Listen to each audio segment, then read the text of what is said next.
Welcome to No Question About That. I'm Ed, today with Tom. How's it going? Yeah, really good, thank you. How are you? I'm all right, doing fine. Today we're going to talk about a Telegraph article by James Ducker, diving into a year of INEOS and the brutal cost cutting, and relate that a little bit to the Q1 financials, which came out a day or so ago. Your shirt there says 1984. Is that when United were this bad? That's it, yeah. That's it. To be fair, kind of take me back to those days, though. At least having where fun. do At we least. finish in 1984? I'm trying to think how far down the table. We won the cup in 83, obviously, and then again in 85. 84, I think there was a League Cup semi-final. I'm probably muddling up my 80s at the moment. But yes, 80s were not great except for cup competitions. We didn't finish 15th, which is where United are at the moment. Although the finances were extremely perilous for a lot of the 80s, if you remember when we sold Mark Hughes. Yeah. For the first time, I think it was 89, United needed the money because we were running out of cash. And that has been true for the last 5 years.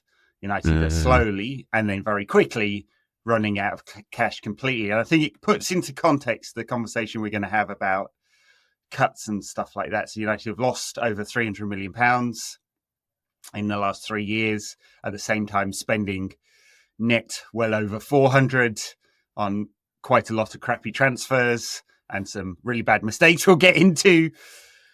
And it's created this scenario in which United would have run out of cash, but for Jim Ratcliffe putting in about £250 million into the club over the past year, while taking an awful lot of flack, much of it deserved, some of it probably a little extreme. So we thought I'd have a chat about that. That Telegraph article, though, you read it. Pretty brutal.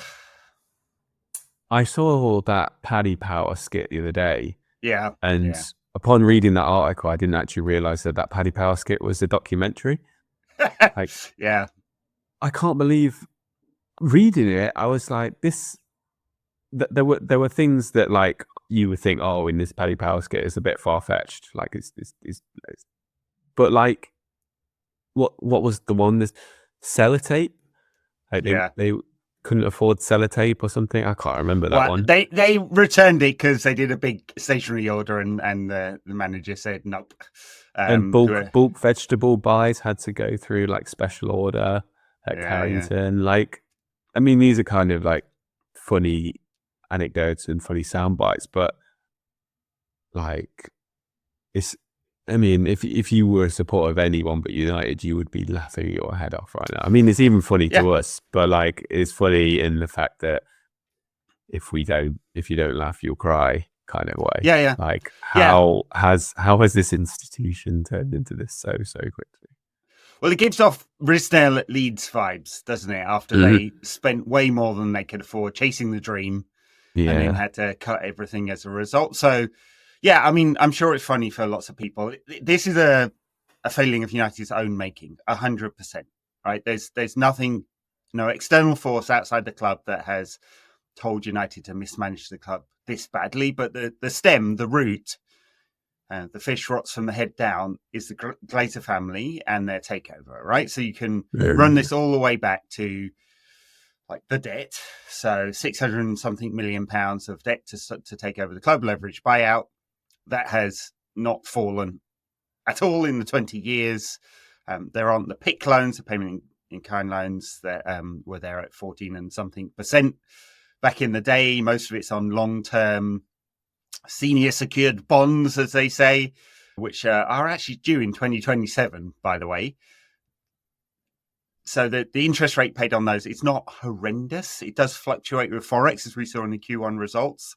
The dollar to pound changes made quite bad because the debt is denominated in dollars, but we pay, obviously, mostly in pounds. So that has caused a problem. It cost us about £10 million in the last year. But that's the root of the problem. The second thing is the mismanagement of the club, particularly around transfers, and how we've got something like, I'd say, I mean, you might have a different opinion, 80 to 90% of our transfers wrong over the last decade. They've just failed completely. And then the third part, which is the piece that for the moment, Ratcliffe and the INEOS team seem to have focused on is what they're calling quote unquote bloat. So United had about 1,200 employees when he joined, compared to say about 600 at Manchester City, about similar at Arsenal, slightly fewer.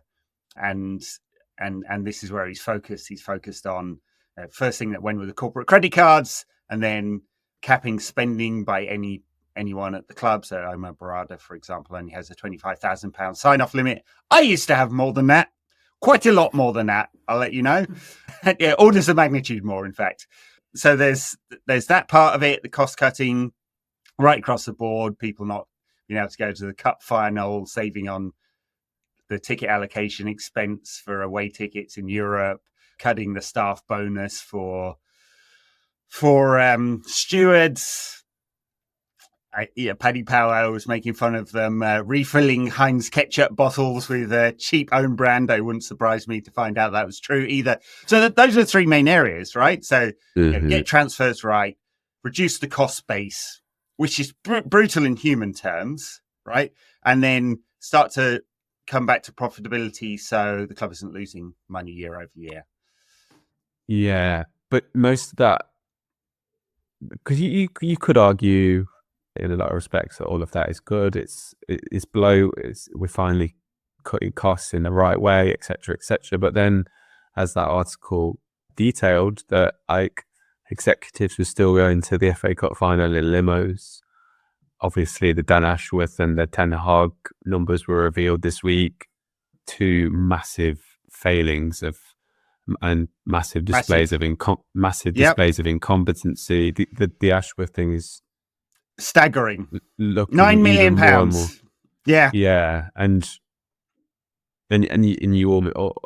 I kind of think as well with. I know this is a bit sidetracked. I kind of think with potentially the Amorim hiring and how kind of awkward the fit looks at the moment. He might be the right man, he might not, but you wonder like how much Ashworth really was the right man in this respect, because it feels like he probably saw this potential messing coming. Either way, like how you could make that decision in the first place and get rid of him a few months later and then try and just come off and not even. I think this is, for me, one of the worst things in all this is the lack of communication there's been with the fans in a respectful, dignified, not condescending manner.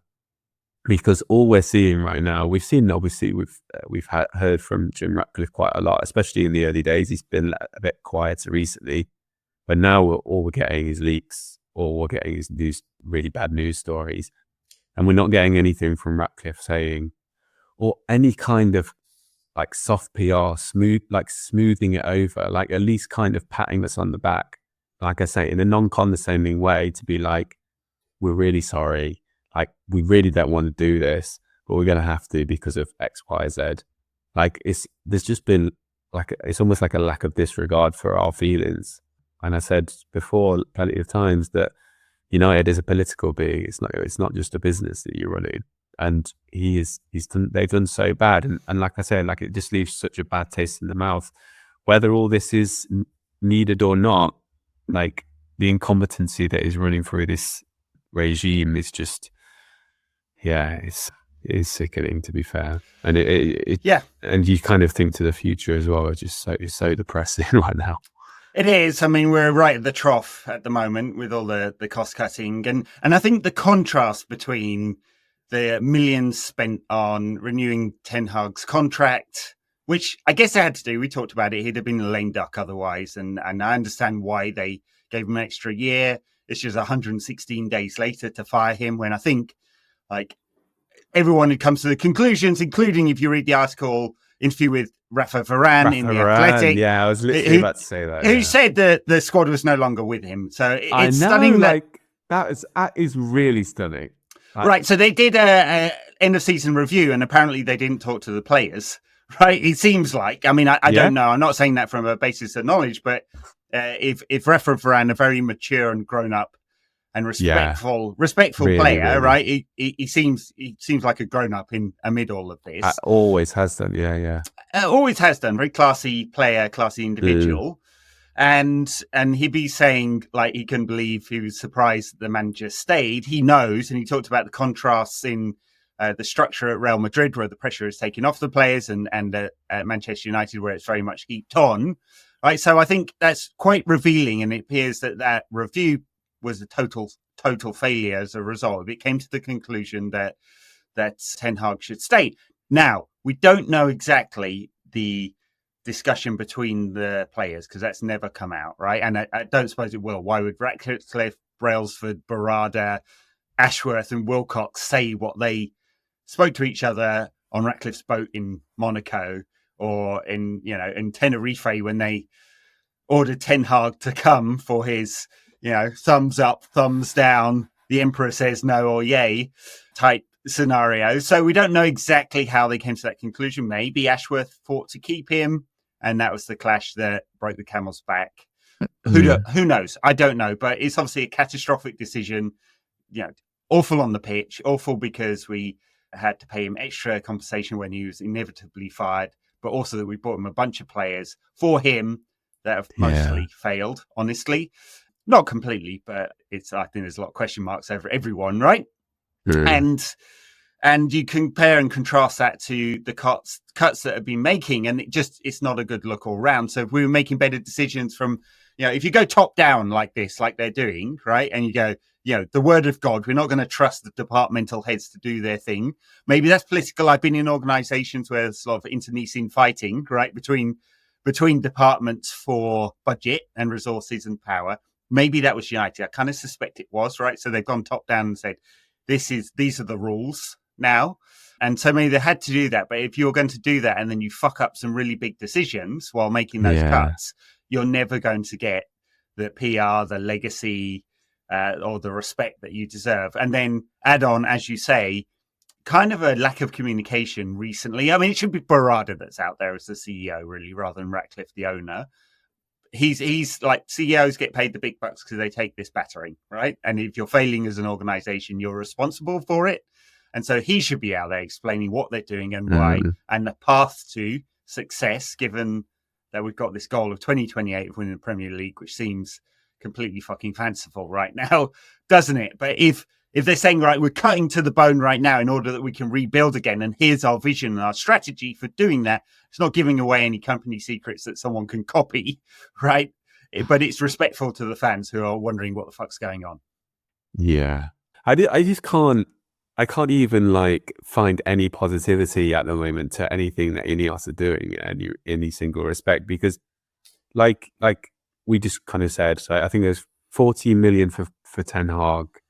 I think it was 5 or 4 for Dan Ashworth, but then I can't remember who it was. It was on the fan debate. I know Philip the other day was talking about how much raising tickets prices potentially might give United in revenue for the year.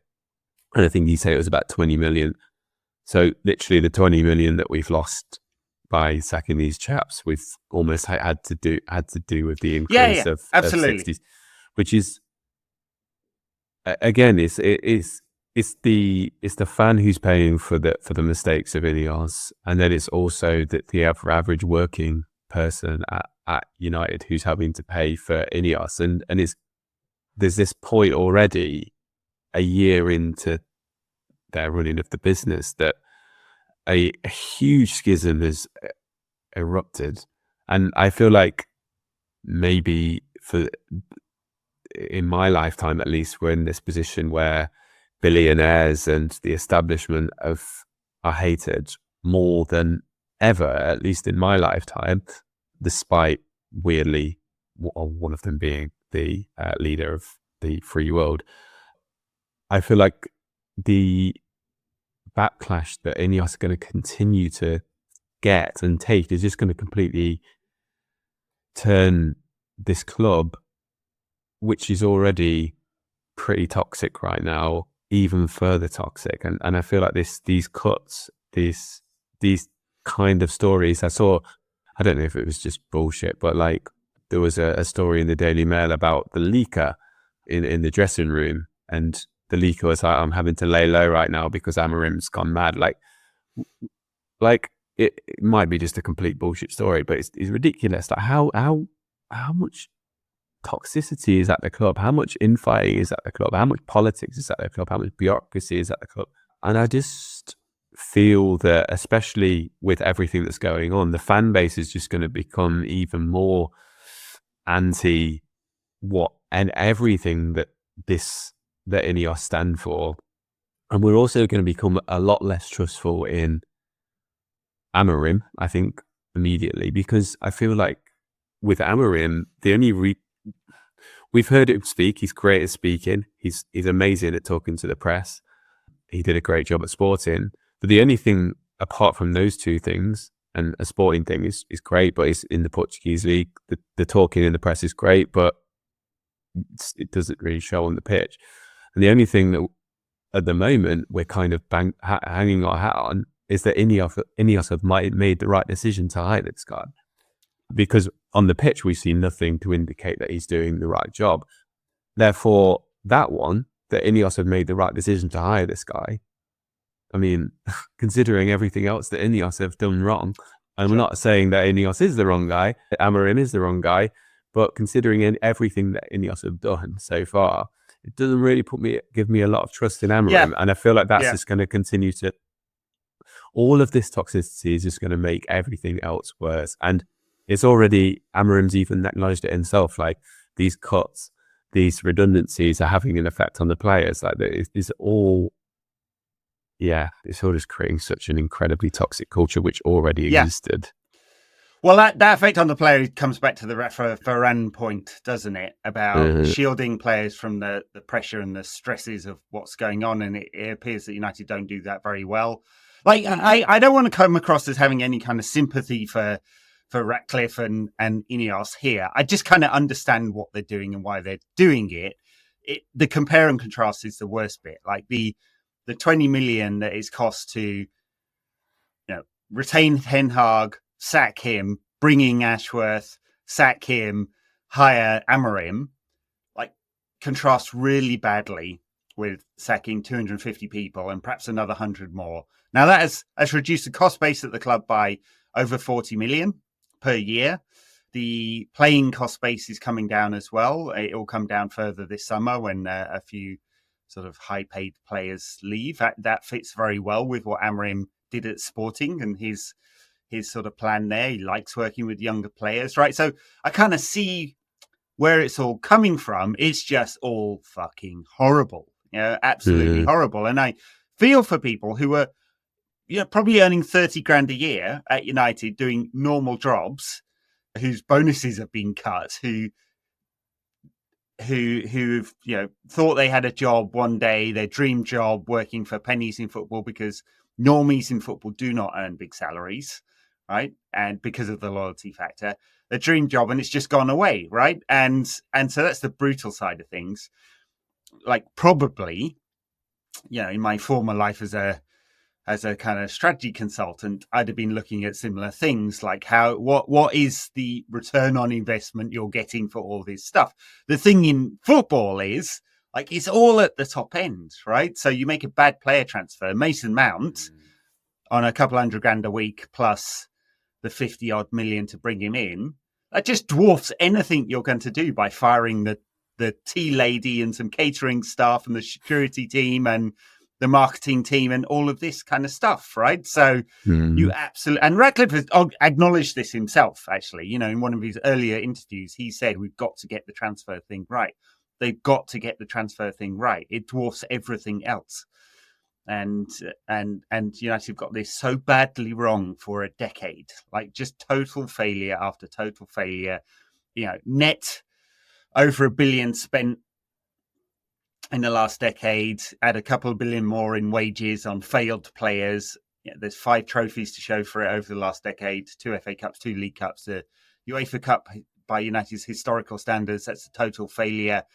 And we know, especially post-COVID, that's all been done on the credit card, and the club is on its knees right now. Like, no doubt about that, right? There is a path forward. That path forward basically goes through the Glazers selling out and there being an ability to refinance all that debt or pay off, right? Either, it doesn't matter, right? One way of, and then making better decisions as a result. Now, we've seen in the last couple of days, Avram was doorstepped, as people like to do, because he likes to go to lots of public shit. And he said no. I have seen the freak out online about that. And I just want to say there's no way he could have said anything else, right? Just like, there's no way you can start actively marketing the sale of shares in the club because someone from the BBC has doorstepped you, or Sky, or whatever. You just cannot do it, right? Like, that would generally be considered market manipulation, right? Elon Musk, now president of the United States, was almost kicked off the board of Tesla because he was using Twitter to boost the stock, right? So, like, they're not going to say anything different. Ratcliffe said the same thing in his interview with Andy Mitten in UWS a couple of months ago. Until there's a decision to buy, sell any of these shares, they're not going to market it publicly. There won't be a roadshow, I don't think, for once the 18-month sort of lockout period ends soon, in 5 months' time or something. And so there's been a lot of chatter about that. Let's just dismiss the Qatar thing again. I feel like I have to repeat this over and over again. They didn't come up with a bid and didn't show any money. It wasn't real. It didn't exist, guys. Like, it's like saying Father Christmas or the fucking Tooth Fairy would have solved this for us. Like, the only bid on the table, for better or worse, and for the past 12 months it's been for worse, was the INEOS bid, trawlers, Ratcliffe, whatever you want to call them. And I'm afraid that's where we are. It's thoroughly depressing. It is.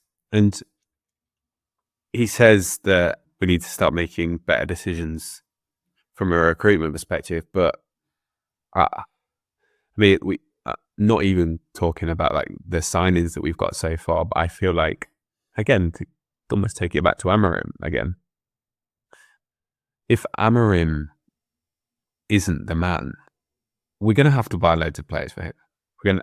Because of his system, we're going to have to buy loads of players to fit into this new system. However, if Amorim isn't the man, you've got like no succession planning whatsoever again. So therefore, you can say, "Oh yeah, we're starting to do things properly now. We're going to start recruiting properly. We're going to start recruiting players to play in the right positions. We're not going to just buy the best players on the market, etc., etc." Get all that fantastic, but Wilcox is supposed to be brought in, another obviously INEOS hire, to come up with a style of play, which we've obviously completely deserted by just appointing Amorim, who might be the messiah, he might be the main guy, he might just not be. But therefore, we're doing the same thing as what we did with Ten Hag. Yeah. We're putting all our eggs into one basket, and therefore we're going, you've got to sort out all our problems. And if you don't sort out all our problems, we're going to be absolutely fucked. Just imagine the scenario in which the current form, which is basically relegation form, right? Yeah. I know there was, you could say there was 6 wins out of 8 or something like that. One of those. Yeah, it's that weird when you look to the fixtures and you're like, what? I know. I mean, there's that many games recently. There were some dreadful performances in there, and one of the 6 is the cup victory over Arsenal, the penalty shootout victory. So yeah, make of that what you will. But if United continue losing more than 50% of their games, which is the record under Amorim, and we finish 15th, 16th, 17th, not going to get relegated, but out of both cup competitions, the disaster scenario in which Barada, Ratcliffe go, actually he isn't the man. I mean, what on earth comes next, right? So they are going to have to back him. Whatever happens, they're going to have to back him. And that, unfortunately, with finance is going to be sell to buy. So if they can get rid of big names that are saleable, they will. Unfortunately, there aren't too many saleable assets at the club right now, apart from the younger players, which no one wants to see go, because that's the way you build in this scenario, younger players who are hungry, right? So unfortunately, the players they'd love to sell, Casemiro, Mason Mount, Højlund, they'd love to get rid of all 3 of those. I know I'm picking on them. There are others. Those are the most difficult ones to sell, right? Expensive fees, large wages, no track record, right? So we're in a really, really difficult position, unfortunately, and there's no easy fix. And no matter how much people shout about like the Tooth Fairy coming to save us. That isn't going to happen. It's 2 years of real pain to come. And hopefully after those 2 years, we see light at the end of the tunnel. All right, but I guess we better call it quits there. Tom, sorry.